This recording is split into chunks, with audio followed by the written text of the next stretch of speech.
নমস্কার। Good afternoon students. কেমন আছো তোমরা? আশা করি তোমরা সবাই খুব ভালো আছো, সুস্থ আছো। আমি সঞ্জয় থাকি। আজকে আমি তোমাদের বিজ্ঞান বিষয়ে ক্লাস নেব। তো আজকে আমাদের বিজ্ঞান বিষয়ের টপিক কি? আজকে আমাদের বিজ্ঞান বিষয়ের টপিক বোর্ডে লেখা আছে, দেখতে পাচ্ছ। তাপের পরিমাপ ও একক। তাপের পরিমাপ ও একক, measurement and units of heat. এটা হচ্ছে আজকে আমাদের টপিক। এটা তোমাদের তাপ বলে বা হিট বলে যে চ্যাপ্টারটা রয়েছে, সেখান থেকে আমি এই টপিকটা তোমাদের নিয়েছি। তো আজকে এটা তোমাদের এই টপিকটার ব্যাপারে ক্লিয়ার করে দেবো।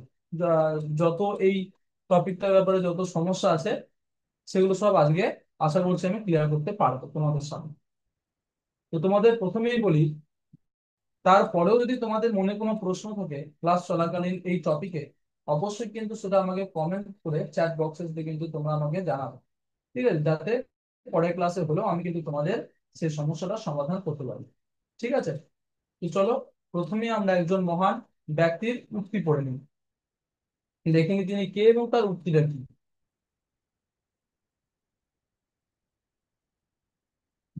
আশা করছি তোমরা এখানে দেখতে পাচ্ছ, লেখা আছে এই ব্যক্তিটি হচ্ছেন লিওনার্দো দা ভিঞ্চি। ব্যক্তিটির নাম হচ্ছে লিওনার্দো দা ভিঞ্চি। অনেকেই এই নামটা শুনে থাকবে। বেশিরভাগই এই নামটা আমরা শুনে থাকি কোথায় বলো তো? ইতিহাস বই, হিস্ট্রি বই। ঠিক আছে, তো তিনি বলেছেন, নিষ্ক্রিয়তা যেমন লোহাকে মরিচা ধরায়, তেমনি অলসতা মস্তিষ্ককে নিষ্ক্রিয় করে। নিষ্ক্রিয়তা যেমন লোহাকে মরিচা ধরায়, তেমনি অলসতা মস্তিষ্ককে নিষ্ক্রিয় করে। আমি এটাকে একটু ব্যাখ্যা করে বলছি, শোনো। লোহা ও মরিচার উদাহরণ, example of iron and rust. লোহা একটি শক্তিশালী ধাতু। এটা কাজে লাগানো হলে মজবুত থাকে, গঠন তৈরি করতে পারে, ভার বহন করতে পারে। Iron is a strong metal. When it is used, it remains strong and useful, capable of building structures and carrying weight. বুঝতে পারলে এটা খুবই সহজ। কিন্তু যদি লোহা বছরের পর বছর অচল অবস্থায় পড়ে থাকে, বৃষ্টির জল বা আর্দ্রতার সংস্পর্শে আসে, তখন তার উপরে মরিচা জমে। But if iron is left unused for years and comes into contact with moisture or water, it begins to rust. ঠিক আছে, তাহলে একটা লোহাকে যদি আমরা ব্যবহার না করে রোদ ঝড় জল বৃষ্টিতে ফেলে রাখি, তাহলে কিন্তু লোহাটার উপরে একটা জং ধরে যায়, যেটাকে আমরা বলি জং ধরে গেছে, যেটা হচ্ছে এখানে বলছে মরিচা বা রাস্ট। ঠিক আছে, মরিচা লোহার শক্তি কমিয়ে দেয়, তাকে ভঙ্গুর ও অকেজো করে তোলে। তাহলে দেখো বলছে, rust weakens the irons and makes it fragile and useless. ঠিক আছে, অর্থাৎ ব্যবহার না করলে মূল্যবান জিনিসও ধীরে ধীরে নষ্ট হয়ে যায়। This shows that even a valuable thing loses its strength if it is not used. তাহলে বুঝতে পারলাম যে ব্যবহার না করলে ভালো ভালো জিনিস কিন্তু অচল হয়ে যায়, নষ্ট হয়ে যায়। এরপর পরের লাইনে মানুষের মস্তিষ্কের সাথে তুলনা করেছে, তাই না? এই লোহার মরিচা ধরাকে কিভাবে তুলনা করছে দেখো। তো যে মানুষের মস্তিষ্ক লোহার মতো শক্তিশালী, অসাধারণ কাজ করার ক্ষমতা রাখে। বিভিন্ন রকম কাজ, উন্নত উন্নত ধরনের কাজ এখন মানুষ নিজের ব্রেনের সাহায্যে, বুদ্ধি দিয়ে কিন্তু করতে পারছে। নতুন জ্ঞান অর্জন, চিন্তা করা, সমস্যা সমাধান করা, সৃজনশীলতা, এগুলো মস্তিষ্ককে সক্রিয় রাখে। The human brain like iron is powerful and capable of doing amazing things. Gaining new knowledge, thinking, solving problems, and being creative keep the brain active. কিন্তু যদি মানুষ অলস হয়ে যায়, কোনো কাজ না করে, শুধু সময় নষ্ট করে বসে থাকে, তখন মস্তিষ্ক ধীরে ধীরে কাজের ক্ষমতা হারায়। ঠিক আছে, অর্থাৎ ব্রেনটাকে যদি অ্যাক্টিভ না রাখে, তাহলে কিন্তু ব্রেনটা আস্তে আস্তে অচল হয়ে যায়। তখন মনোযোগ কমে যায়, নতুন কিছু ভাবতে বা শিখতে ইচ্ছা করে না, স্মৃতির শক্তি দুর্বল হয়ে পড়ে। But if a person becomes lazy, does no work and waste time, then the brain slowly loses its ability to function. Concentration decreases, interest in learning new things faded, and memory power weakens. ঠিক আছে, তাই বলছে যেমন লোহা ব্যবহার না করলে মরিচা ধরে, তেমনি মস্তিষ্ককে কাজে না লাগালে সেটা ধীরে ধীরে অকেজো হয়ে যায়। Just as unused iron rust, an unused brain become dull and inactive. এরপর বলছে যে সক্রিয় থাকার সুফল, আমরা যদি ব্রেনটাকে সক্রিয় রাখি তাহলে কি হবে, আমাদের সুবিধা কি হবে। তো যে নিয়ম বা কেমন করে বা সক্রিয় রাখা যায়, ব্রেনটাকে অ্যাক্টিভ রাখা যায়, সেটা বলতে চাইছে। নিয়মিত পড়াশোনা, কাজ, নতুন কিছু শেখা মস্তিষ্ককে তীক্ষ্ণ রাখে। Benefit of being active: studying regularly, working and learning new things sharpen the brain. ঠিক আছে। কসরত বা শরীরচর্চা শরীরচর্চা শরীরের মতো মস্তিষ্ককেও সক্রিয় রাখে। Physical exercise keeps both body and brain active. বুঝতে পারছো? সক্রিয় মানুষ সবসময় নতুন সুযোগ খুঁজে পায় এবং জীবনে অগ্রগতি করে। Active people are always ready for new opportunities and move forward in life. ঠিক আছে। এবার এই যে এত কথা আমরা বললাম, এটাকে একটা ছোটভাবে উপসংহার হিসেবে দেখে নি, কনক্লুশন যেটা বলছে, কোনো জিনিস বা ক্ষমতা ব্যবহার না করলে তা নষ্ট হয়ে যায়। Any ability or thing that is not used will eventually be destroyed. লোহার মতো মস্তিষ্ক আমাদের জীবনের সবচেয়ে বড় সম্পদ। Our brain, like iron, is the most valuable treasure. তাই অলসতা দূরে রেখে সবসময় সক্রিয় থেকে মস্তিষ্ককে কাজে লাগাতে হবে। Therefore, to save it from becoming inactive, we must always stay engaged and active. সহজ ভাষায় এটাকে কি বলবো, যে লোহাকে মরিচা থেকে বাঁচাতে যেমন ব্যবহার করতে হয়, তেমনি মস্তিষ্ককে নিষ্ক্রিয়তার হাত থেকে বাঁচাতে সব সময় কাজ করতে হয়। Dust and iron must be used to prevent dust. The brain must be exercised to prevent laziness from making it useless. তাহলে খুব সহজেই আমরা বুঝতে পারলাম যে লিওনার্দো দা ভিঞ্চি যে উক্তিটা করেছেন তার ভেতরের মূল ভাবটা কি। তাই তো? একদমই তাই। তাই আমাদের এখান থেকে আমরা শিখতে পারলাম যে আমাদের ব্রেনকে কিন্তু সবসময় অ্যাক্টিভ অ্যাক্টিভ রাখতে হবে, সক্রিয় রাখতে হবে, নিষ্ক্রিয় করে দিলে চলবে না। ঠিক আছে। তো চলো এরপর আমরা আমাদের মেন টপিকে ফিরে যাই। আমাদের মেন টপিক কি? আমাদের মেন টপিক ছিল তাপের পরিমাপ ও একক। তো তাপের পরিমাপ ও একক, এটা জানার জন্য আগে আমাদের জানতে হবে তাপ জিনিসটা কি, হোয়াট ইজ হিট। তাপ জিনিসটা কি, তাই না? আমরা সেভেনে, ক্লাস 7-এ কিন্তু আমরা এই জিনিসটা এবারে পড়েছি, কিন্তু তাও আমরা একটু রিভাইজ করে নেব। তো প্রথমে বলছে যে তাপ কি, আমি বোর্ডে লিখছি, তোমরা দেখো।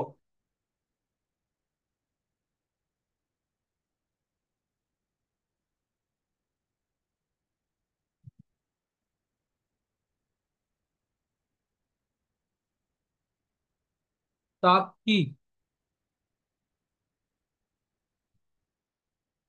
হোয়াট ইজ হিট, তাপ কি জিনিস, সেটা তোমাদেরকে একটু মনে করে বলার চেষ্টা করতে হবে নিজে নিজে। ঠিক আছে, আমি তো বলবো অবশ্যই, তোমরাও চেষ্টা করো যে তাপ কি বা হোয়াট ইজ হিট সেটা বোঝার। দেখো, আমি বলছি, তাপ হলো শক্তির এক রূপ যা একটি বস্তুর কণাগুলোর গতির ফলে সৃষ্টি হয়। একটি উষ্ণ বস্তু থেকে ঠান্ডা বস্তুর দিকে তাপ প্রবাহিত হয়। বুঝতে পারলে? বলছে, আরেকবার বলছি, ভালো করে শোনো। তাপ হলো শক্তির এক রূপ, তাহলে তাপ হলো শক্তির একটা, এনার্জির একটা রূপ যা একটি বস্তুর কণাগুলোর গতির ফলে সৃষ্টি হয়। অর্থাৎ একটা বস্তুর ভেতরে অনেক ছোট ছোট কণা থাকে, সেগুলো গতির ফলে তাপ সৃষ্টি হয়। একটি উষ্ণ বস্তু থেকে ঠান্ডা বস্তুর দিকে তাপ প্রবাহিত হয়, অর্থাৎ একটা যে বস্তুটা গরম, সেই গরম বস্তু থেকে কিন্তু ঠান্ডা বস্তুর দিকে কিন্তু তাপ প্রভাবিত হয়। বুঝলে? ইংরেজিতে বলে দিই একটু। Heat is a form of energy that is created by the motion of practicals, sorry, particles in and created by the heat and in an object. Flows from a hot object to a cold object. আরেকবার বলি, ভালো করে শোনো। Heat is a form of energy that is created by the motion of particles in an object. Heat flows from a hot object to a cold object. বুঝতে পারলে? এটা হচ্ছে হিটের definition. ঠিক আছে, তাপের সংজ্ঞা এটা ছিল। বাংলাতেও বলে দিলাম, ইংরেজিতেও বলে দিলাম। তাহলে এখন আমরা বুঝতে পারলাম যে তাপ কি, হোয়াট ইজ হিট। ওকে, বুঝে গেলাম এটা। এরপর আমরা যেটা জানবো 2 নম্বর, সেটা কি বলতো? সেটা হচ্ছে যে এই যে তাপ তাপের পরিমাপ বলেছি, তাপ মাপা, তাহলে তাপ মাপাকে কি বলে বলো তো? তাপ মাপাকে বলা হয় তাপমাত্রা। তাপের পরিমাপকে বলা হয় তাপমাত্রা। তাহলে তাপমাত্রা কি? তাপমাত্রা কি?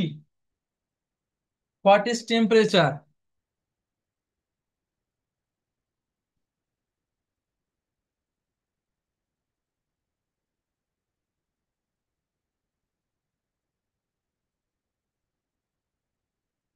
What is temperature? টেম্পারেচার বা তাপমাত্রা যেটা বলছি সেটা কি? এটাও তোমরা ক্লাস 7-এ পড়েছো। যদিও আমি আবার বলে দিচ্ছি, দেখো। তাপমাত্রা হলো একটি বস্তুর গরম বা ঠান্ডা অবস্থার পরিমাপ। অর্থাৎ কোন একটা বস্তু হাতে নিলাম, স্পর্শ করলাম, দিয়ে দেখলাম যে বস্তুটা গরম বা বস্তুটা ঠান্ডা, এই যে বুঝতে পারা, এই যে ফিলিংস, এটাই হচ্ছে বুঝতে পারছি বস্তুটা গরম না ঠান্ডা, সেটাই হচ্ছে তাপমাত্রা। তো তাপমাত্রা বেশি মানে বস্তুটি বেশি গরম, আর তাপমাত্রা কম মানে তা হচ্ছে ঠান্ডা। বুঝলাম তো যে কি? তাপমাত্রা হলো একটি বস্তুর গরম বা ঠান্ডা অবস্থার পরিমাপ। তাপমাত্রা বেশি মানে বস্তুটি বেশি গরম, আর তাপমাত্রা কম মানে তা ঠান্ডা। ইংরেজিতে একটু এক্সপ্লেন করে দিই। Temperature is a measure of the hotness or coldness of an object. A higher temperature means the object is hotter, and a lower temperature means it is colder. বুঝলে? আরেকবার বলছি, দেখো। Temperature is a measure of the hotness or coldness of an object.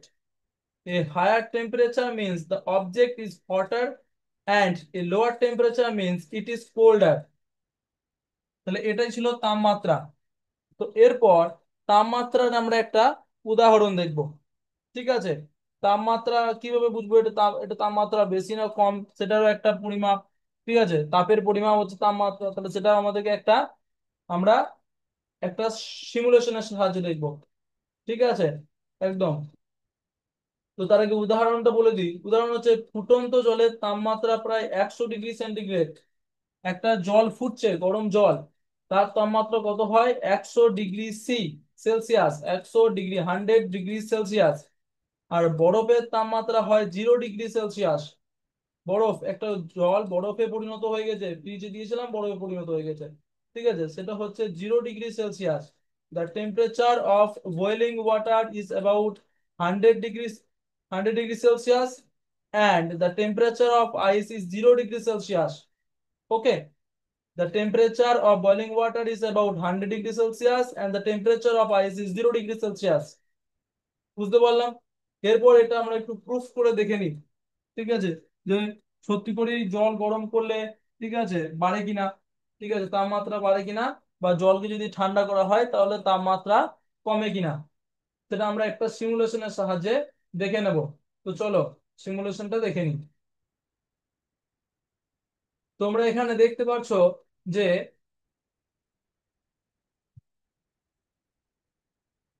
কি কি রয়েছে। এখানে প্রথমে লেখা রয়েছে ওয়াটার, জল, জল রয়েছে। তার পাশেই রয়েছে অলিভ অয়েল, তেল। এবং এইদিকে রয়েছে, এগুলো তরল পদার্থ এই দুটো। আর এটা হচ্ছে কঠিন পদার্থ। একটা রয়েছে ব্রিক, মানে হচ্ছে ইট। আর একটা রয়েছে আয়রন, মানে হচ্ছে লোহা। এইগুলোকে আমি, আর এখানে কি রয়েছে বলতো? এই যন্ত্রটার নাম কি বলতো? এই যন্ত্রটার নাম হচ্ছে থার্মোমিটার। ঠিক আছে? এখন শুধু বলে রাখছি, পরে থার্মোমিটারের ব্যাপারেও আমি কিছুটা তোমাদের ইনফরমেশন দেব। সেটা বোর্ডে আমি লিখে দেবো, তোমরা নোটস করবে। এখন শুধু এটা বুঝে যাও, এটা হচ্ছে একটা থার্মোমিটার। ঠিক আছে? যার সাহায্যে কি করা হয়? যার সাহায্যে তাপমাত্রা মাপা যায়। অর্থাৎ এই যে এই থার্মোমিটারটার ভিতরে একটা লাল পাড়া পারদ দেখতে পাচ্ছ, এটা হচ্ছে পারদ। ঠিক আছে? তো এই লাল পাড়া যে অংশটা দেখতে পাচ্ছ সেটা হচ্ছে পারদ। যদি যদি এই তরল বা কঠিন পদার্থটাকে গরম করা হয়, ঠিক আছে, তাহলে কিন্তু এই তাপমাত্রার এই পারদটা উপরের দিকে উঠবে, অর্থাৎ বেড়ে যাবে। এবং যদি ঠান্ডা করা যায় তাহলে কিন্তু নিচের দিকে নেমে যাবে, অর্থাৎ বস্তুটা ঠান্ডা হয়ে যাচ্ছে, এটা বোঝাবে। অর্থাৎ এর সাহায্যে, থার্মোমিটারের সাহায্যে কিন্তু আমরা বুঝতে পারবো যে বস্তুটা গরম হচ্ছে না ঠান্ডা হচ্ছে। ঠিক আছে? তো আর কি দেখতে পাচ্ছ? মাঝে দুটো এখানে ওভেন দেখতে পাচ্ছ যার সাহায্যে গরম করা যাবে, ঠিক আছে, আর কি নিচে বরফ দিয়ে ঠান্ডা করা যাবে, দেখিয়ে দিলাম। এটা তো সেম, ঠিক আছে। তো এবার চলো প্রথমে আমি দেখবো জল। জলটাকে আমরা এখানে চাপালাম, চাপানোর পর কি দেখবো, চাপানোর পর এবার দেখবো যে এই যে ওভেনে এখানে কি করবে, একটা থার্মোমিটার লাগিয়ে নেবো এই জলটাতে। দেখো একটা থার্মোমিটার লাগিয়ে নিলাম, ভালো করে থার্মোমিটারের এই মানটাকে লক্ষ্য করবে। লাল যে পারদটা রয়েছে, থার্মোমিটারে কি থাকে, থার্মোমিটারের ভিতরে পারদ থাকে, মার্কিউরি। এই যে পারদ, এই পারদটার মানটা কিন্তু আস্তে আস্তে উঠবে যদি আমি এটাকে গরম করি। আর যখন আমি জলটাকে ঠান্ডা করব তখন কিন্তু আস্তে আস্তে পারদের মান কিন্তু কমে যাবে। সেটা ভালো করে লক্ষ্য করবে তোমরা। এটাই কিন্তু সিমুলেশনে আমার দেখানোর মেন উদ্দেশ্য, মেন মোটিভ যেটা। তো দেখো আমি কিন্তু গরম করছি জলটাকে। দেখো যখন আমি গরম করতে শুরু করেছি তখনই দেখো লাল যে পারদটা সেটা কিন্তু আস্তে আস্তে উপরের দিকে উঠছে। অর্থাৎ এর থেকে বুঝতে পারছি জলটার তাপমাত্রা কিন্তু বাড়ছে এবং ধোঁয়া উঠছে, তাই না? ফুটতে শুরু করেছে, ধোঁয়া উঠছে মানে কি, ফুটতে শুরু করেছে। তার মানে দেখো জলটা এবারে পারদটা একটা জায়গায় গিয়ে দাঁড়িয়ে গেছে, অর্থাৎ জলটা কিন্তু 100 ডিগ্রি সেলসিয়াস তাপমাত্রায় পৌঁছে গেছে। 100 ডিগ্রি সেলসিয়াস তাপমাত্রায় পৌঁছে গেছে, ফুটছে টকবক করে, ঠিক আছে। এবারে এই জলটাকে যদি আমি ঠান্ডা করি তাহলে কি দেখতে পাবো, দেখতে পাবো যে এই থার্মোমিটারের পারদের মানটা কিন্তু আস্তে আস্তে কমবে। দেখো লাল যে পারদের মানটা থার্মোমিটারে লক্ষ্য করবে আস্তে আস্তে কিন্তু কমছে, ঠিক আছে, কমে একদম জিরোতে চলে আসবে, 0 ডিগ্রি সি। তখন কি তার মানে বোঝা গেল জলটা বরফে পরিণত হয়ে গেছে, কারণ কি আমি তো ঠান্ডা করছি, এবারে বরফ দিচ্ছি নিচে, তাই এটা ঠান্ডা হয়ে গেল। তাহলে বুঝতে পারলে জলের ক্ষেত্রে এইভাবে হয়। ঠিক এইভাবেও আমরা কি করতে পারি, এইভাবে আমরা তেলটাকেও দেখতে পারি। চলো, চলো তাহলে তেলটাকে দেখে নিই। তেলেও একটা আমরা থার্মোমিটার লাগাই, তাহলে থার্মোমিটারের সাহায্যে তো বুঝতে পারবো, তাই না? এই যে বলেছি তাপের পরিমাপ একক, তাহলে তাপের পরিমাপ করছি, কত হচ্ছে সেটা পরে বলবো। এখন দেখে নাও শুধুমাত্র যে গরম হচ্ছে কি হচ্ছে না, পরিমাপ করতে পারবো কি পারবো না। দেখো আবার তেলটাকে গরম করলে কি হবে, দেখো, দেখো লাল পারদটা কিন্তু কি হচ্ছে, লাল পারদটা কিন্তু আস্তে আস্তে উপরের দিকে উঠছে, ঠিক আছে। দেখো কারণ গরম করছে এবং এই এই তেলের তাপমাত্রা খুব তাড়াতাড়ি বাড়ছে। তেলের তাপমাত্রা কিন্তু জলের থেকেও প্রচুর পরিমাণে তাড়াতাড়ি বাড়ছে এবং অনেকটা বেড়ে গেছে, তাই না? একদমই তাই। এরপর কি করব, এই তেলটাকে আমি বরফ দিয়ে ঠান্ডা করব, দেখি কি হয়। দেখো বরফ দিয়ে আস্তে আস্তে ঠান্ডা করছে এবং দেখো তেলটা কত তাড়াতাড়ি ঠান্ডা হয়ে যাচ্ছে, ঠিক আছে। একদম দেখো 0 ডিগ্রি চলে আসবে, 0 ডিগ্রি সেলসিয়াসে চলে আসবে। তার মানে কি, তেলকে ঠান্ডা করলে তাহলে তেলটাকেও বরফ দিয়ে কিন্তু আমরা ঠান্ডা করতে পারছি। দেখো হয়ে গেল, জল হয়ে গেল, তেল হয়ে গেল। এরপর কি রয়েছে, এরপর দেখবে একটা কঠিন পদার্থ, ব্রিক। ব্রিক মানে হচ্ছে কি, ব্রিক মানে হচ্ছে পাথর বা ইট বলতে পারো। এরপর এটাকেও আমরা গরম করে দেখবো এবং এবং ঠান্ডা করে দেখবো। তোমরা বলতে পারো যে তরল পদার্থের হয় গরম করা, বা কঠিন পদার্থ তো মায়েদেরকে দেখেছি তেল গরম জল গরম করতে, ঘরে দেখেছি, কিন্তু এই পাথর ইটদের তো দেখিনি। চলো এটা আমি দেখাবো তোমাদের কেমন ভাবে হয়। যদি এই ইটটাকে আমি যদি গরম করি, ঠিক আছে, ইটটাকে গরম করলে তোমরা দেখতে পাবে যে এরও কিন্তু তাপমাত্রা বাড়বে কত তাড়াতাড়ি। দেখো লাল থার্মোমিটারের মধ্যে লাল পারদটাকে লক্ষ্য করো, কত তাড়াতাড়ি এ কিন্তু উপরে উঠছে, অর্থাৎ এর মান বাড়ছে। তার মানে হচ্ছে ইটটা প্রচুর পরিমাণে গরম হচ্ছে আস্তে আস্তে, বুঝতে পারছো? আগে একদম উপরে চলে গেছে, ব্যাস।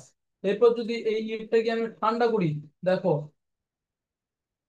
হ্যাঁ দেখো ঠান্ডা করছি, কত তাড়াতাড়ি ঠান্ডা হচ্ছে, ইটটা বরফ দিয়ে দিয়েছি ইটে, তাহলে কি হচ্ছে, ঠান্ডা হয়ে যাচ্ছে, গরম ছিল ঠান্ডা হয়ে যাচ্ছে, ঠিক আছে।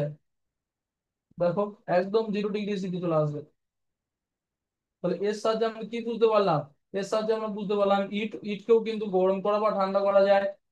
এবারে দেখো আয়রন, আয়রন মানে হচ্ছে লোহা। লোহাকে কি গরম করা যায়? অবশ্যই যায়। তোমরা অবশ্যই দেখেছো কামারশালে, দেখেছো না দোকানগুলোতে যেখানে লোহার জিনিসপত্র তৈরি করা হয়, সেখানে দেখেছো কেমন ভাবে লোহাকে গলিয়ে বা লোহাকে গরম করে জিনিসপত্র তৈরি করা হয়। চলো একবার দেখে নিই আমরা। এটাকে যখন গরম করবো তোমরা দেখতে পাচ্ছ যে কত তাড়াতাড়ি লাল পারদ যেটা রয়েছে, মার্কিউরি যেটা রয়েছে, সেটা কিন্তু কত তাড়াতাড়ি বেড়ে চলেছে, তাই না? দেখো কত তাড়াতাড়ি বাড়ছে। বাড়ছে তার মানে কি, এর তাপমাত্রা বাড়ছে। কার? আয়রনের, লোহার তাপমাত্রা বাড়ছে। আবার এটা যদি ঠান্ডা করি বরফ দিয়ে, তাহলে কিন্তু দেখতে হবে এর তাপমাত্রা কিন্তু আস্তে আস্তে কমে যাচ্ছে। একদম 0 ডিগ্রি এইভাবে ধরে থাকলে 0 ডিগ্রি কিন্তু এর তাপমাত্রা চলে আসবে একটা সময়। ঠিক আছে, তাহলে এর সাহায্যে আমরা কি বুঝতে পারলাম? এর সাহায্যে বুঝতে পারলাম যে তাহলে কিন্তু অবশ্যই গরম করলে কিন্তু এটাই বলছে তাপমাত্রাতে, যে তাপমাত্রা এটাই হচ্ছে তাপমাত্রা। তাপমাত্রা হলো একটি বস্তুর গরম বা ঠান্ডা অবস্থার পরিমাপ। এই যে কোনটা গরম হচ্ছে কোনটা ঠান্ডা হচ্ছে বুঝতে পারছি, এটাই হচ্ছে তাপমাত্রা। ঠিক আছে, একটা উদাহরণের সাহায্যে খুব সহজেই সিমুলেশনের সাহায্যে তোমাদেরকে বোঝালাম যে তাপমাত্রা জিনিসটা বা temperature, what is temperature, temperature কি, এটাই হচ্ছে টেম্পারেচার। ঠিক আছে, এটাই হচ্ছে তাপমাত্রা। ওকে, তো এরপর তোমাদের এই যে বললাম থার্মোমিটারের ব্যাপারে একটা ইনফরমেশন দেবো বলেছিলাম, ছোট ইনফরমেশন তো দিয়ে দিই। তো সেটা তোমাদের বলি। দেখো, থার্মোমিটার সাধারণত, এখানে লিখে দিই তোমরা তাহলে দেখতে বুঝতে পারবে, সুবিধা হবে। 1 মিনিট। হ্যাঁ, তো এবার দেখো এই যে থার্মোমিটার আমি উপরে লিখছি,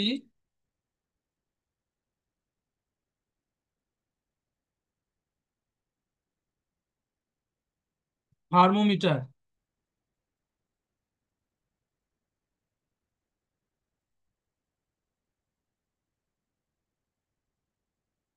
এই যে থার্মোমিটার লিখলাম, এই থার্মোমিটার দু ধরনের হয়।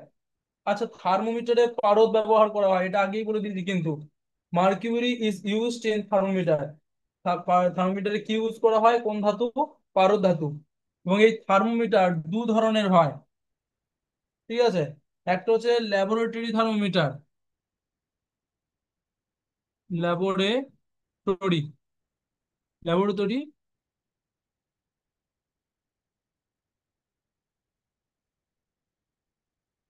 Laboratory thermometer. আর একটা কি, আর একটা হচ্ছে ডাক্তারি থার্মোমিটার, আর একটা হচ্ছে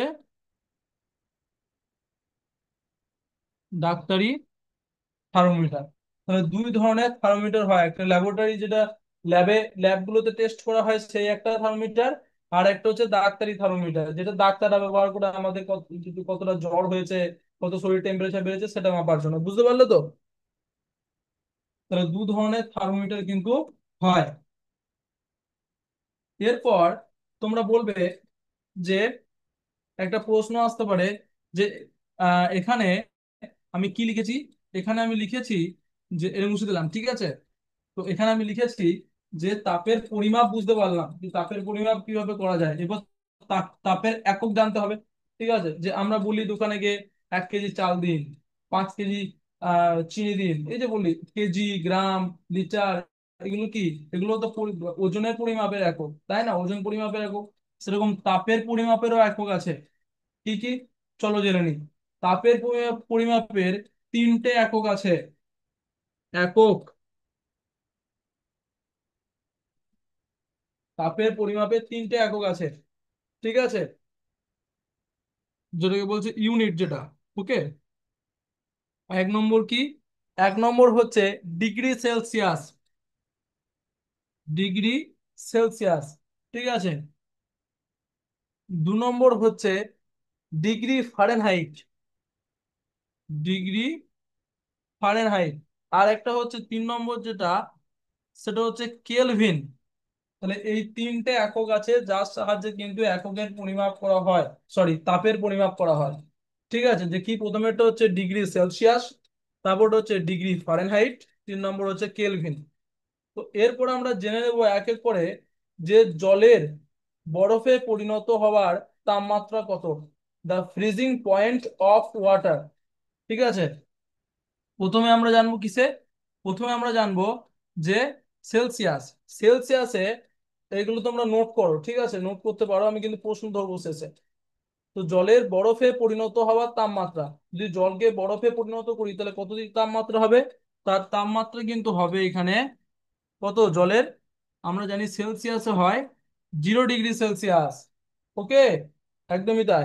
ফারেনহাইটে যদি করি, ফারেনহাইটে হচ্ছে 32 ডিগ্রি ফারেনহাইট।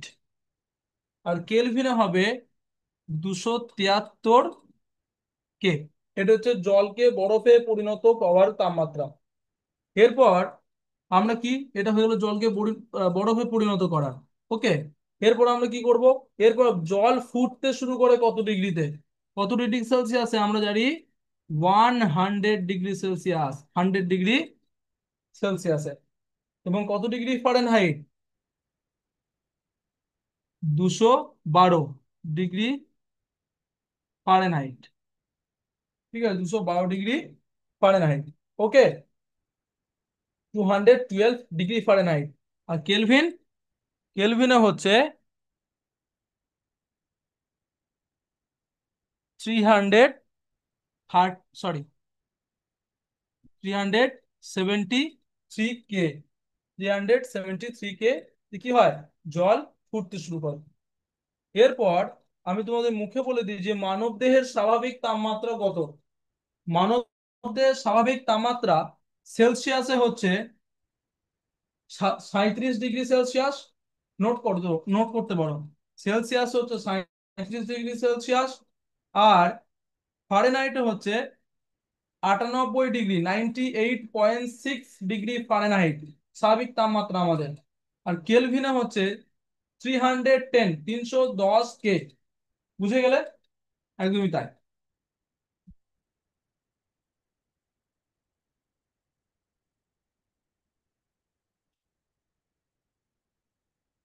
তাহলে এই যে তোমাদেরকে এইগুলো তোমরা বুঝতে পারলে, ঠিক আছে। এরপর তোমাদের আর একটা, আমি ছোট্ট করে একটা সিমুলেশন চট করে দেখিয়ে দিই। আর একটা সিমুলেশন তোমরা এখানে আশা করছি দেখতে পাচ্ছ যে কি কি রয়েছে। এখানে তোমরা দেখতে পাচ্ছ যে আমি এখানে একটা বক্স নিয়েছি, এই বক্সের ভিতরে আমি কি স্প্রে করব? গ্যাস। ওকে, এখানে শুধুমাত্র তোমাদেরকে দেখাবো যে যে কণাগুলো, যে বস্তু, কোনো পদার্থের যে কণা, সেই কণাগুলোকে যদি উত্তপ্ত করা হয়, তাপ দেওয়া হয়, তাদের গতি বেড়ে যায়, তারা চারিদিকে ছোটাছুটি করে এবং তারা চাপ সৃষ্টি করে। এটাই শুধুমাত্র দেখাবো এখানে।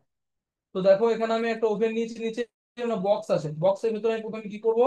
গ্যাস, গ্যাসের যে কণাগুলোকে সেগুলো কিন্তু স্প্রে করব। দেখো আস্তে আস্তে স্প্রে করছি। এবং কয়েকটা ছোট ছোট, এগুলো ভারী কণা ছিল, এবং কয়েকটা ছোট কণাকেও আমি স্প্রে করি। স্প্রে করলাম। দেখো এই কণাগুলো চারিদিকে ছুটছে। দেখো প্রেসার, এখানে প্রেসার মাপার যন্ত্র আছে, প্রেসারটাও দেখতে পাচ্ছ। এখানে তাপমাত্রা মাপার যন্ত্র, থার্মোমিটার আছে, তাপমাত্রাও দেখতে পাচ্ছ। এরপর আমি যদি এইগুলোকে কি করি, যদি আমি গরম করি, আরো আরো এই গ্যাসের কণাগুলোকে উত্তপ্ত করি, তাহলে কি হবে? দেখো, দেখো একদিকে প্রেসার যেমন বাড়ছে, অন্যদিকে ঠিক তেমন কি হচ্ছে, এইগুলোও কিন্তু খুব ছোটাছুটি করছে, গতি বেড়ে যাচ্ছে। আবার ঠিক সেম, যদি আমি এটাকে ঠান্ডা করি, দেখো প্রেসার কমছে, আবার কি হচ্ছে, আবার কিন্তু এদের গতিটাও কিন্তু কমে যাচ্ছে, একে অপরের সাথে ধাক্কা কম খাচ্ছে, দেয়ালে ধাক্কা কম খাচ্ছে। বুঝতে পারলেন? তো এটা জাস্ট এটা দেখালাম এখানে সিমুলেশন, এটা আরো পরে এক্সপ্লেন করে দেখাবো। এখানে যে আহ, গ্যাসের কণাগুলোকে উত্তপ্ত করলে কিন্তু কি হয়, তাদের গতি বৃদ্ধি পায়। ঠিক আছে। তো এতক্ষণ আমরা জানতে পারলাম যে তাপের পরিমাপ ও একক, যে টপিকটা সেটা জানতে পারলাম। এরপর একটা ছোট সিমুলেট আমরা ওয়ার্ড ওয়াল করে নিই, দেখি কতটা বুঝতে পারলে।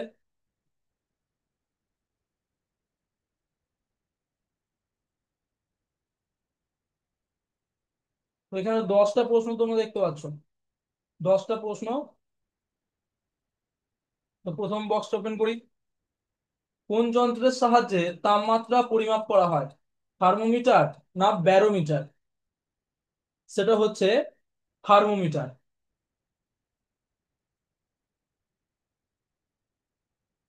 2 নম্বর বক্সটা ওপেন করি। থার্মোমিটার আবিষ্কার করেন কে?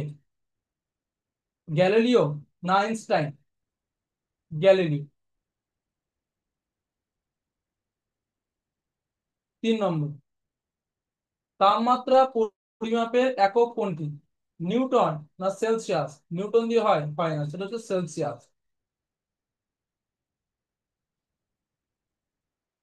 4 নম্বর, ফারেনহাইট স্কেলে মানুষের স্বাভাবিক দেহের তাপমাত্রা কত? কত বলেছিলাম? 100 ডিগ্রি এফ না 98.6 ডিগ্রি ফারেনহাইট? এইটা তাই তো?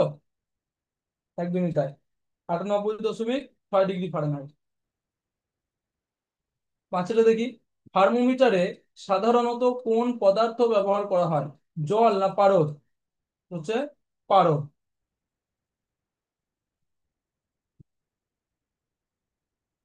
6 নাম্বার বক্সটা দেখে নি। জল ফুটতে শুরু করে কত ডিগ্রি সেলসিয়াসে? 0 ডিগ্রি না 100 ডিগ্রি? এটা হচ্ছে 100 ডিগ্রি সেলসিয়াস। 7 নম্বর দেখি। তাপ হলো, হিট ইজ শক্তির এক রূপ, এ ফর্ম অফ এনার্জি না গ্যাস? শক্তির এক রূপ, ডেফিনেশনে বলেছিলাম। 8 নম্বর দেখি। কোন স্কেলকে বৈজ্ঞানিক গবেষণায় সবচেয়ে বেশি ব্যবহার করা হয়? সেলসিয়াস না কেলভিন? এটা হচ্ছে কেলভিন। ওকে।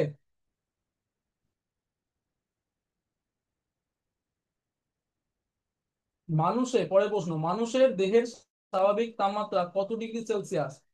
27 ডিগ্রি না 37 ডিগ্রি? এটা হচ্ছে 37 ডিগ্রি, তাই তো? একদমই সঠিক। লাস্ট কোয়েশ্চেন, 10 নম্বর। সেলসিয়াস থেকে কেলভিন রূপান্তর করার সূত্র কি?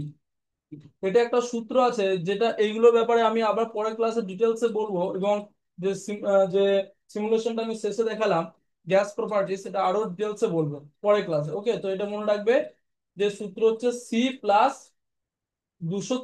273।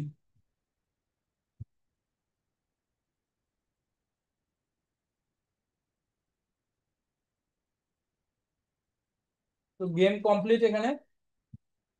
উত্তরগুলো একবার চেক করে,